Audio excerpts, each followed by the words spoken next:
하나님 말씀 신약성경 누가복음 1장 1절에서 23절까지 말씀을 보십니다.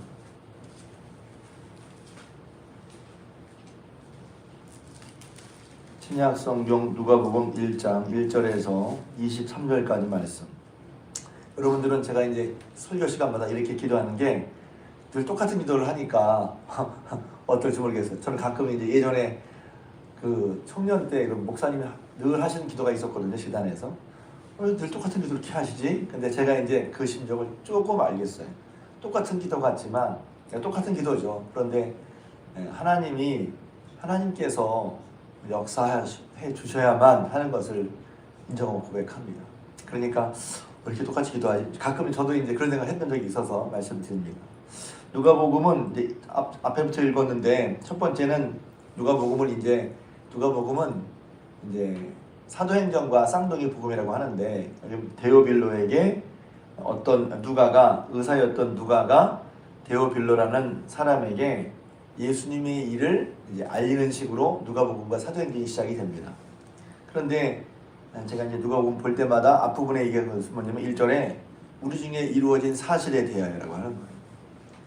성경은 그냥 막 쓰여졌거나 꾸며낸 얘기가 아니라 우리 중에 이루어진 사실에 대하여라고 하는 것입니다. 그리고 이 일을 본 2절 처음부터 목격자와 말씀의 일꾼이 된 자들이 그랬어요. 이 일을 목격하고, 그러니까 그냥 허무맹랑한 일을 쓴 게 아니라 목격하고 본 다음에 그것을 쓰려고, 그러니까 한두 사람이 본 게 아니라는 거예요. 예수님의 이야기를. 그래서 예수님 얘기를 학문적으로 접근할 때, 그러니까 어떤 문서를 어떠냐고 접근할 때 예수님의 이 복음서가 여러 사람들이 사실을 그런 썼다는 것이 논리적으로도 증명이 됩니다. 우리는 그냥 믿음으로 알지만 정말 사실일까?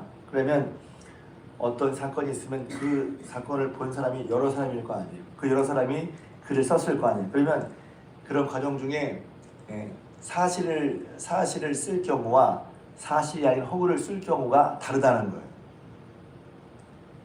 그래서 제가 옛날에 예수는 역사다라는 책을 보면 그런 식의 이제 문헌학이나 문서학을 전공한 사람들이 그냥 객관적으로 그 성경을 볼 때 이 성경이 사실에 근거해서 쓰여진 것이라는 것이 이제 이해가 됩니다. 아무튼 궁금한 분들은 이제 성경이 사실인가? 진짜야? 근데 이제 여기 있는 것처럼 우리 중에 이루어진 사실에 대하여 그것을 본 사람들이 많고 그것을 그 다음에 3절 그 모든 일을 근원부터 자세히 미루어 살폈어. 막 쓴 게 아니라 대충 억지로 아닌 일을 꾸며 쓴 게 아니라 그 일을 근원부터 자세히 미루어 살펴서 이걸 쓰려고 했다는 것이죠. 그러니까 성경이 그냥 쓰여진 게 아니라 이렇게 하나님의 일을 쓰려고 할 때 어떤 그 일을 사실을 보고 목격한 사람이 그로부터 자세히 미루고 주의해서 썼다고 하는 것입니다. 그래서 예수님의 탄생을 얘기할 때 먼저 오늘 말씀해 본 누구부터 얘기하면 사가랴는 세례 요한의 아버지이고 세례 요한 어머니 엘리사벳은 예수님의 어머니 마리아와 먼 친척이라고 하는 것이 누가복음 1장에 나와요. 그러니까 여러분이 잘 못 듣던 이야기 같으면 여기 있는 것처럼 우리가 예수님 탄생을 다 안다 생각하지 말고 그로부터 자세히 미루어 예수님의 탄생과, 물론 예수님의 탄생만 한 게 아니라 예수님의 사역 모든 것을 말하지만 그로부터 자세히 미루어 예수님의 얘기를 처음 듣는 것처럼 그렇게 살펴서 예수를 봐야 됩니다. 그러면 이제 몰랐던 것이, 간과했던 것이 새로 알아지죠. 아, 예수님이 이렇구나, 이렇게 말합니다. 그런데 이제 예수님의 탄생 전에 세례 요한의 얘기를 하는 것은 뭐냐면 여기 있는 것처럼 세례 요한이 부모님이 다 제사장 가문 또 아우론 지파의 가문이었어요. 그리고 6절에 보면 두 사람이 다 하나님 앞에 의인이며 주의 모든 계명과 규례들을 흠없이 지켰단 말이에요. 믿음이 있는 거죠. 그런데 나이가 많도록 아이가 없었어요. 그러니까 기도를 했겠죠. 기도를 했는데 기도하다가 하나님의 사자를 만나는 거예요. 여기서 여러분 교회에서 기도하다가 하나님의 사자를 만난다고 생각해봤어요? 얼마나 놀랐을까요? 그러니까 하나님의 사자를 일하면서 내가 하나님의 사자를 만날 거라고 잘 생각을 안 하잖아요. 예전에 어떤 강사 목사님이 예배당에서 혼자서 기도하는데 너무 힘이 들어서 이제 예배당 혼자 기도하는데 예배당에서 하나님 만났단 말이에요. 근데 예배당에서 꼼꼼한 예배당에서 있는데 하나님이 계시다는 생각을 잘 안 하고, 하나님 분명히 계시다는 생각 안 하고 기도하다가 하나님이 계신 게 딱 느껴졌을 때 엄청 놀랐다고 하더라고요. 하나님 만나는 건 어떤 면에서 두렵고 놀라운 일이에요. 그러니까 하나님을 만난 사람들이 다 두렵고 놀라워했다는 게, 왜 두렵고 놀라지? 그게 정상이에요. 여기서 보면 사가랴가 놀라서 무서워했다. 주의 천사가. 왜냐면 똑같이 그러니까 믿음을 가졌으니까 약속과 계명을 지키고 거룩한 삶을 살았을 거 아니에요. 그런데 믿음의 실제, 하나님의 사자가 정말 자기에게 다가올 줄 몰랐거든요. 우리가 기도를 하는데, 예배를 드리는데 하나님이 정말 내 예배를 받으시나? 네, 받으시죠. 내 기도를 들으시나? 들으시죠. 그러니까 믿음은 여러분 믿음이 있으니까 새벽 시간에 나왔을 거 아니에요. 그런데 하나님 정말 내 기도를 들으시나? 우리가 정말 내 기도를 듣는다고 생각하고 기도하나? 기도 새벽 시간에 나오는 게 분명히 믿음인데, 사가랴를 보면 다시 한번 우리가 기도할 때 분명히 기도를 하는 건 믿음을 가진 건데, 또 기도할 때 주님이 우리를 들으시고 내 길을 들으시고 역사하신다는 그런 믿음도 우리가 늘 가지고 기도할 수 있길 주님의 이름으로 부탁을 드립니다. 세자가 나타났어요. 깜짝 놀고 무서워하는데, 그때 하는 얘기가 뭐냐면 이런 얘기죠. 제가 그냥 하는 게 아니라 13절입니다. 너의 간구함이 들렸다는 거예요. 또 간구함이 들렸어. 너 간구한 거 내가 하나님이 알고 계신다는 거죠. 너무 당연한 얘기죠. 우리는 의식적으로 어떤 종교적인 의례를 행하는데, 이 의례 속에 종교적으로 행하는 것을 하나님이 들으시고 보시고 받으시나? 받으시죠.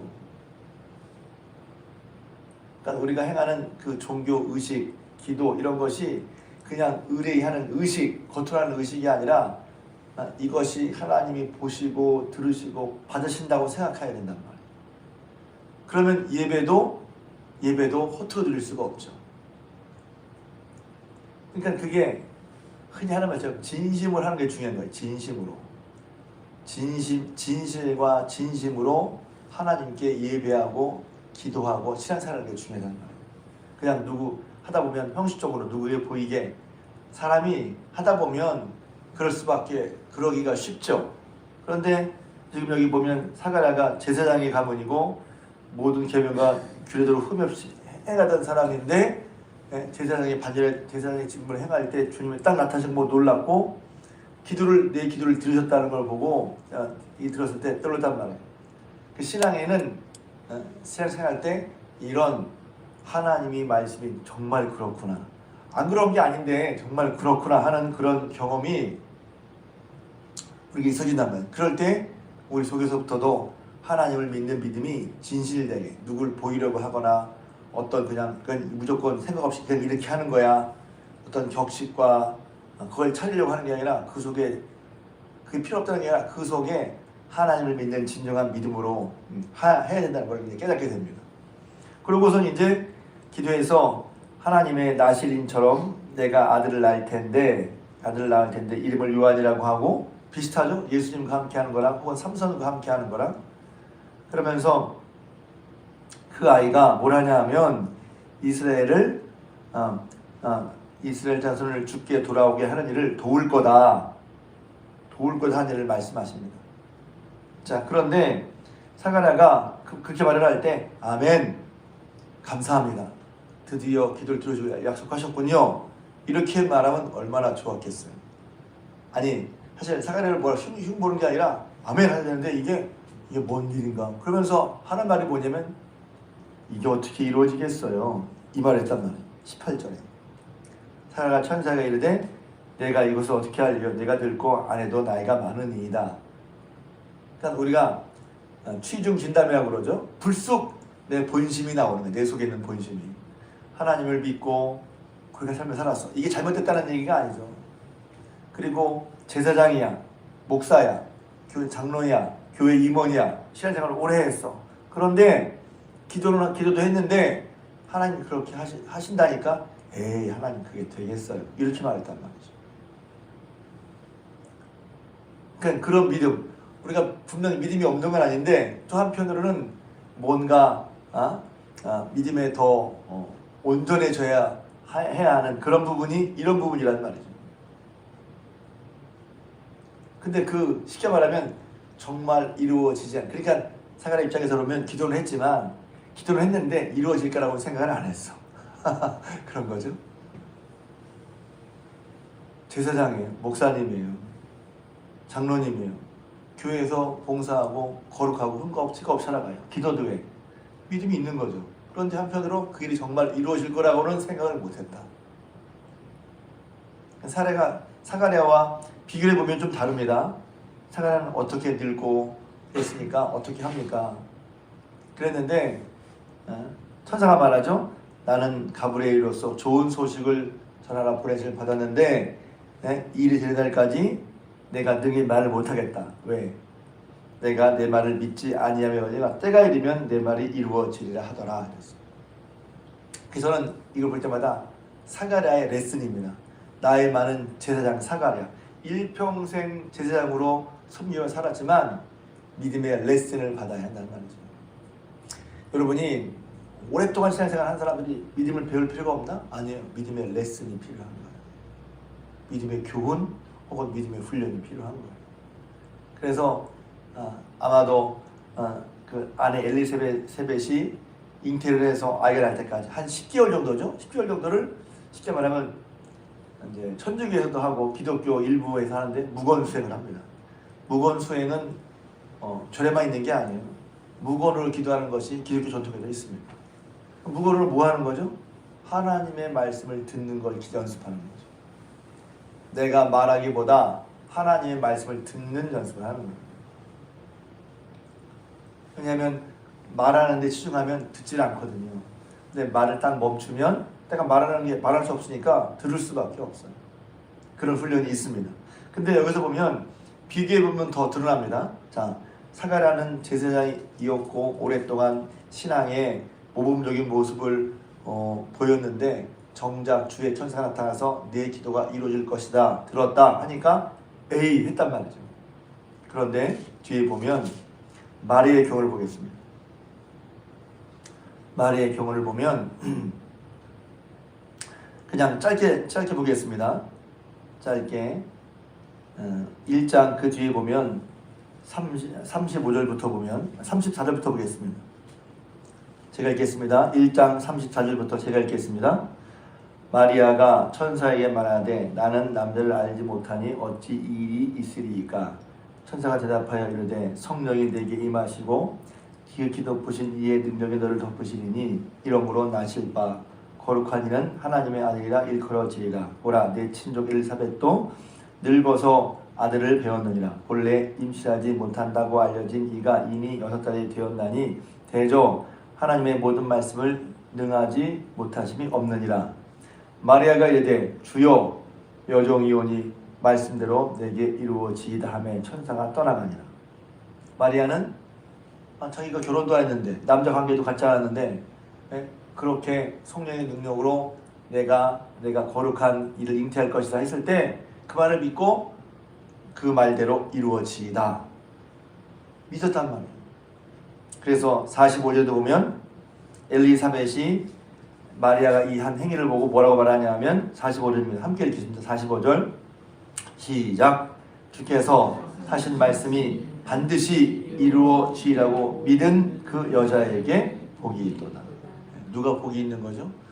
주의 말씀이 반드시 이루어지라고 믿은 그 여인에게 복이 있다. 복이 있다는 말씀 잘 알아요. 복 받아야지. 뭐가 복이죠? 어떤 사람의 복이 임하죠? 주의 말씀이 그대로 이루어지라고 믿은 그 여자에게 복이 있다. 그러니까 우리가 믿음에 대한 것을 교회 나오고 생각하니까 믿음에 대한 거 그러니까 아니에요. 여전히 우리는 믿음에 대한 문제 속에, 믿음에 대한 테스트 가운데, 믿음의 훈련 속에 있다는 것을 놓쳐서는 안 돼요. 여기 연로하신 장로님이 계시지만 장로님 누구도 예외 없이 우리는 믿음의 훈련 속에 있는 거예요. 그 훈련은 무엇이죠? 주님이 말씀하신 대로 그대로 되라고 믿는 믿음 안에서 사는 거란 말이죠. 예배를 드리고 직분을 맡고 성실하게 일을 하고 또 주의를 하는 가운데 하나님께서 그 일을 들으시고 역사하시고 계신데 자기에게 이루어지는 것에 대해서 물론 이게 너무 꿈 같은 일이니까 그럴 수 있다고 쳐요. 사가랴를 뭐라고 혼내는 게 아니라 우리도 그러지 않겠냔 말이에요. 그런데 마리아는 뭐 천주교에서는 성모라고 하지만 성모란 말은 좀 그래요 사실. 근데 다 틀린 말도 아니에요. 왜냐면 거룩한 예수님을 잉태한 분이니까.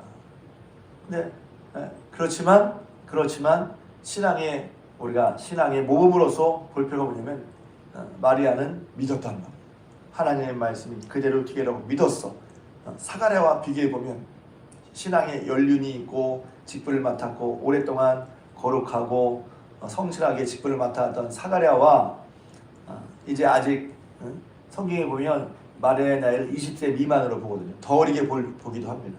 안 된 그런 마리아가 하나님 천사의 말씀 앞에 그대로 되고 믿습니다 하는 걸 볼 때 연륜을 비교는 안 되잖아요. 그렇지만 하나님의 말씀을 믿는 믿음, 받아들이는 믿음, 수용하는 믿음,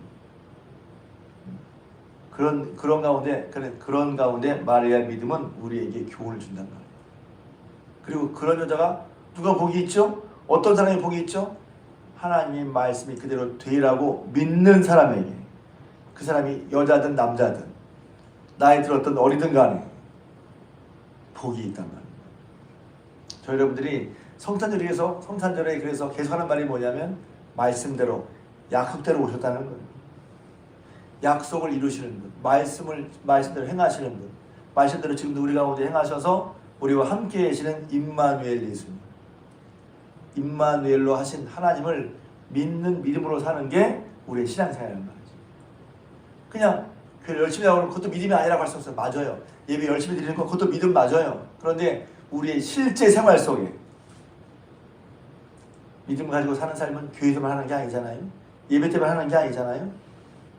집에서 장사하고 아이를 낳고 키우고 자녀들을 두고 할 때도 여전히 우리는 믿음으로 사는 거란 말이지. 하나님의 말씀을 믿고 그 말씀에 근거하는 믿음으로 그렇게 하나님 말씀 믿을 수 있다고 하는 것이 여러 증거가 있지만 그 중에 가장 눈에 띄는 증거, 예수님이 오신 거란 말이에요. 예수님을 보내신 거란 말이죠. 사가랴와 마리아처럼 사가랴가 나중에 레슨을 받고 입이 열려서 믿어져서 무슨 애를 요한이라고 그래. 그런데 아니야. 이 아이의 이름은 요한이야. 그 뒤에 보면 나오거든요. 요한이라고. 입이 열리며 요한이라고 한단 말이에요. 그래서 말을 안 하는 동안에 하나님이 정말 말씀대로 이루시는 하는 것을 깨닫고 하나님께 영광을 돌립니다. 우리가 하나님 말씀대로 행하시지 뭐 그렇게 넘길 수 있는데 다시 한번 사가랴는 하나님 말씀 행하시는 걸 보고 하나님께 찬송하며 영광을 돌린단 말이에요. 그러니 우리가 삶을 살아갈 때 당장 눈앞에 게 아니라 늘 말씀대로 이루신 하나님의 말씀에 근거해서 거기에 소망을 두고 그것을 멀리 바라보면서 지금 여기에 말씀에 근거한 삶을 사는 것이 우리가 믿음을 가지고 산다는 것입니다. 저 여러분들이 이렇게 믿음을 가지고 살아가는 저 여러분들 멀쩡하게 성도님 되시기를 주님의 이름으로 부탁을 드립니다.